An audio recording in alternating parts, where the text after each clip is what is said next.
Hey folks, it's Dom with Florida Deere.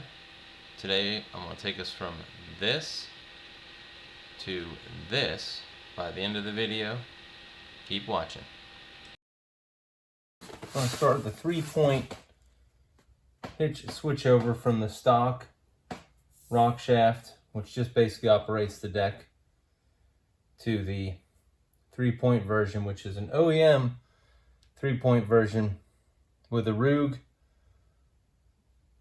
bottom arms plus the top link in the chains.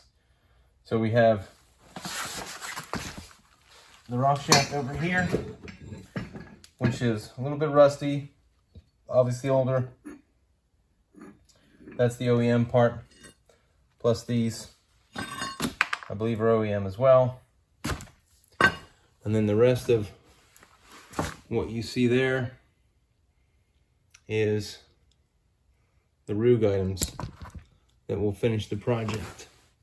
So we'll get into this right now. Or deep socket rather. And that is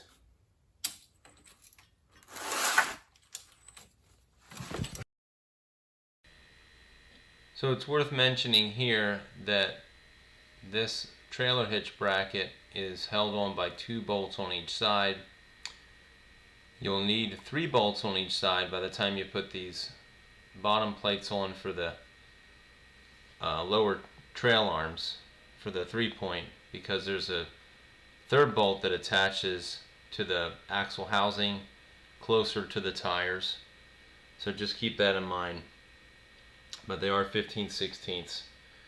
And you don't have to put the trailer hitch thing back on. You can use the 3-point without that, but then you reduce your ability to do like tow around carts and stuff.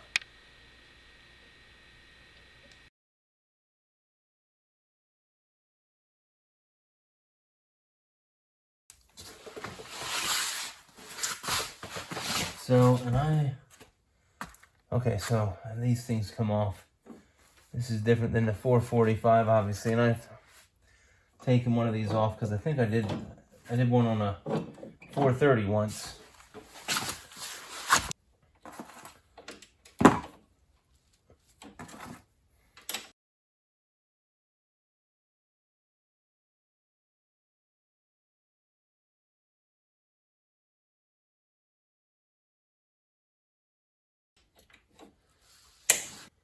These things come out of here, and then on the back end, and then with these things is this should slide out. Well, should slide out. Let's see, these things slide right out. They do, I promise. They will, but I'm gonna go get needle nose for that, and then I'll have to beat that out of there as well. And let me see here. And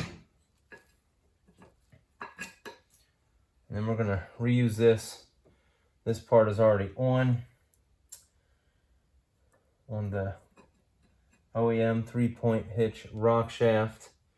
And then we'll have to reassemble, let's see, that's the cylinder. So that whole thing goes back on. We'll probably replace the cotter pin there. So let me get, oh, there's this thing here too. Why is that attached there as well? All right. So I'm somewhat unfamiliar with this, so I have to relearn some things sometimes. So that's what we'll do.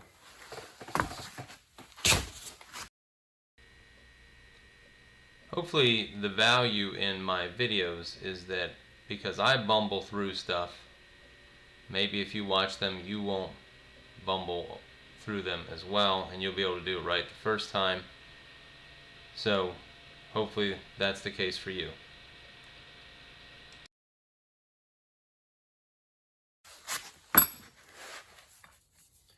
Again, if you're working with old tractors, having PB Blaster is very convenient.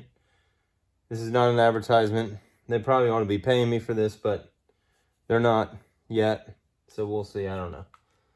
But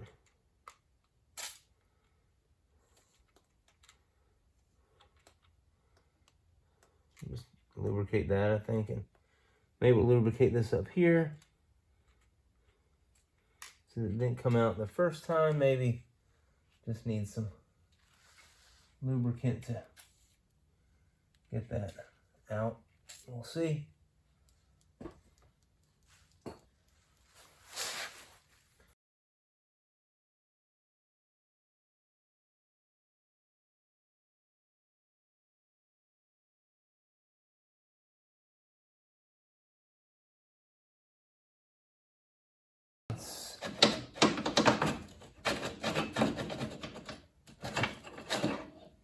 Alright, cool. Alright, so this is the stock rock shaft right here. This attaches to the guide for the, I think that's a guide anyways. That, I don't know what that does, I can't remember. I'll have to research that.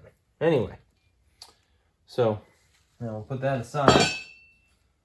And we'll, basically this is just a sort of a bigger, beefier version of it.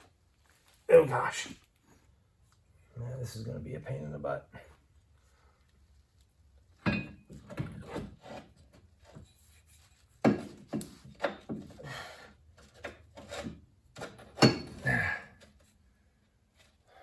Okay. All right.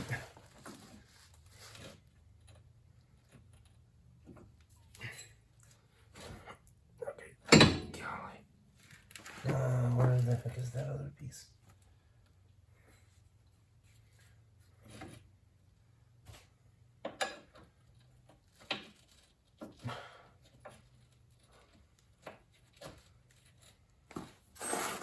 Oh, there she is.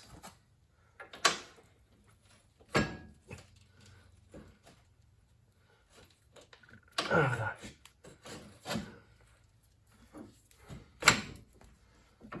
Okay. Alrighty. So, these things are definitely pretty rusty, but probably use a fair amount of lubrication or breaking them down or smoothing them out, but I'm not quite sure how to do that. They're not going to have a whole lot of wear and tear, so I'm not too concerned about it. It's not like it's going to be my main tractor that I do stuff with the 3-point. I'll just use this for probably trailer moving around, or I might build a carry-all for it when I'm doing projects around the house, something like that. So, okay, just a quick update on this. You guys saw me do it the wrong way. Now I've decided to go back and do it the right way. So the keepers are in there, or the spacers, whatever you want to call them. I got to put the keepers on there, a little plate that goes over that to hold them in. But I did not run this post through here to begin with. So I did that this time. So now that goes up and down with the rock shaft. And right now I'll get the rest of it together. Like the cylinder will attach down here. Okay. We'll get those plates on.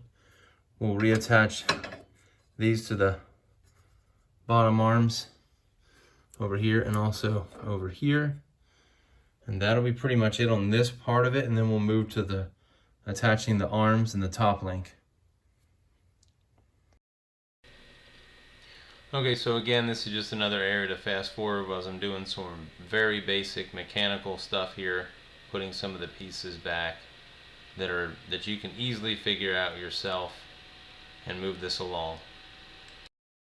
Okay, so the issue is, should we use, I always try to use new cotter pins because cotter pins are pretty cheap, and who knows how old the other ones are and they can snap off. But I also like hairpin cotters better. Of course, hairpin cotters have a tendency to come out a little more often than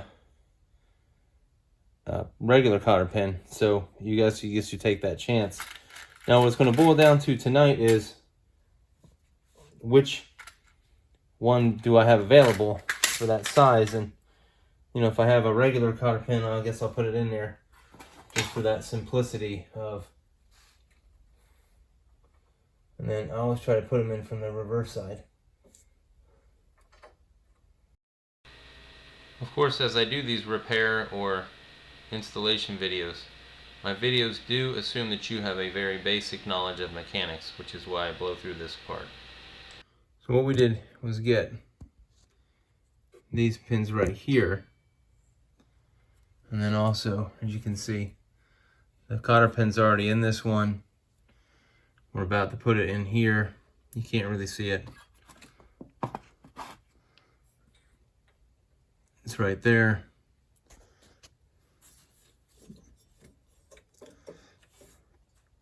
And we'll bend that in there, and we'll get on to the rest. So I'm just fast forwarding here again. I would say this whole project took about an hour, which means you could probably do it quicker than me. Probably as little as a half hour is probably what you would need. If you're a little less experienced, then maybe a little longer. So it's not too bad.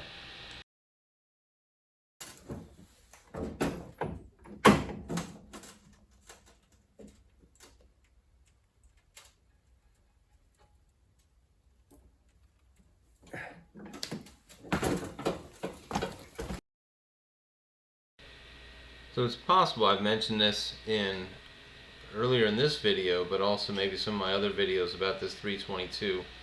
It really has been one of the simplest older tractors that I've ever had to work with.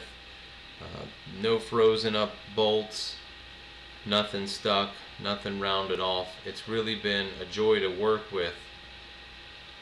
In addition, there's still no leaks, hydraulic, oil, or radiator fluid. So I'm pretty psyched about that. That overall it looks like it's been pretty well maintained, other than the cosmetic parts, obviously, with the powder coating chipping off and stuff. So it seems like a good tractor. Hopefully I'll keep it a good long time. We'll see. For the category 1 arms, because all my 1023 stuff is obviously Cat 1, and all my 445 stuff was Cat 1, so I have a lot of Cat 1 attachments, so there's no reason to not make it, universal. Like if I want to carry around the ballast box, or I want to use the box blade with this tractor, it'd be nice to be able to use them, use the same, not have to switch out arms or anything like that. So there's no point in going with category 0 for me. For you, if you have the, attachments that are category 0, then obviously it'd be a consideration.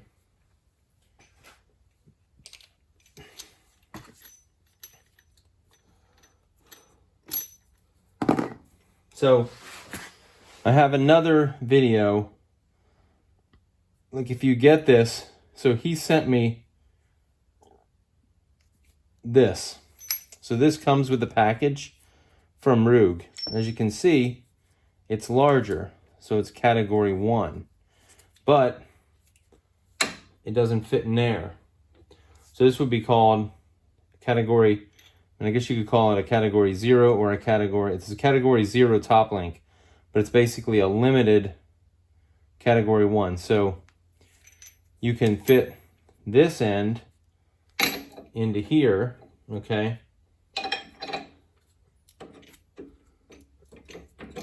These things need some definite. But then, like this item would not fit into, like if this was the same size, which I have the spare up there, this would not work on a category 1 attachment or implement. This would be, that hole is too small for the pin to fit through there. This pin is now basically the same size. Actually, I think the bottom ones are still bigger. So anyways, and then you can adjust the length out, which I hate doing this. On my 1023, I have a hydraulic top link, which I'm telling you is one of the best expenditures I've ever made on one of these tractors, is going to a hydraulic top link. So, and that is pretty much it. I don't think I forgot anything. Okay, this is just a quick wrap up of the whole operation. So we put the plates on the bottom that you can't see anymore, really, right here. Then we put the OEM rock shaft on, the OEM 3-point rock shaft on, traded out the stock rock shaft for the OEM 3-point. There's connections here, and then the rods over here. Same thing here, and then down along there, as you saw earlier in the video. And then we did have to take these things off right here to attach them on to this part and then reassemble those. Those are the only things I think I need to tighten right now, are these. And then the top link is pinned in there too, as well as the lower links are pinned with hairpin cotters as well. And that wraps up this video. Hopefully this video was helpful if you plan on getting a 3-point hitch for your John Deere 300 series or 400 series. It would be similar with a 400 series, and it would be basically the same with a category 0. The only thing difference between a category 0 and a category 1 is the pin sizes, like for right here, okay? And then also here. And then the distance between the lower arms is supposed to be 26, 27 inches on a category 1. On a category 0, it's about 20 inches. If you like the video, please hit the like button. And if you want to see more videos like it, you can hit the subscribe button in your upper left-hand corner. And coming up in the other corners are a few more videos you can potentially watch if you're interested. And I appreciate you watching, and you guys have a good night. Thanks, bye-bye.